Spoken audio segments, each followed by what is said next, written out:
പ്രകാശമേ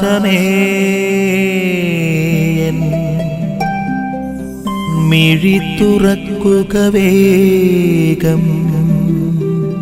ഇന്നത്തെ വചനഭാഗത്തില് നമ്മളെ ആശയക്കുഴപ്പത്തിലാക്കുന്ന ഒരു യേശുവിനെ നമുക്ക് കാണാൻ സാധിക്കും. അത്തിവൃക്ഷത്തെ ശപിക്കുന്ന യേശു.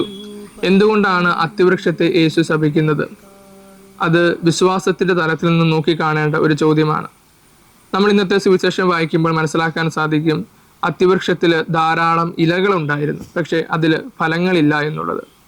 ഇലകൾ എന്ന് പറയുന്നത് അത് പുറമോടിയുടെ കാഴ്ചകളാണ്.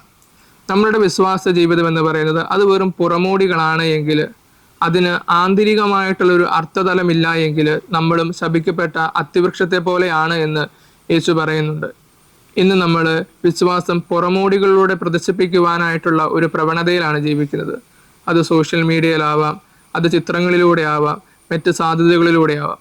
ഇതൊക്കെ നല്ലത് തന്നെ. എന്നാൽ പുറമോടികളായിട്ടുള്ള ഈ ഇലകളെക്കാളുപരി വിശ്വാസത്തിൻ്റെ ആന്തരിക തലത്തിൽ നമുക്ക് ഫലങ്ങളുണ്ടോ എന്നുള്ളതാണ് യേശു ചോദിക്കുന്നത്.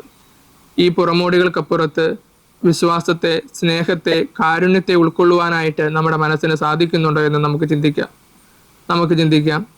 നാം ഫലം തരാത്ത പുറമോടികളിൽ മാത്രം അഭിരമിക്കുന്ന ഒരു വിശ്വാസിയാണോ, അതോ ഫലം പുറപ്പെടുവിക്കുന്ന ഒരു വിശ്വാസിയാണോ എന്നുള്ളത്. ആമേൻ. നിൻ വഴിയേ നടക്ക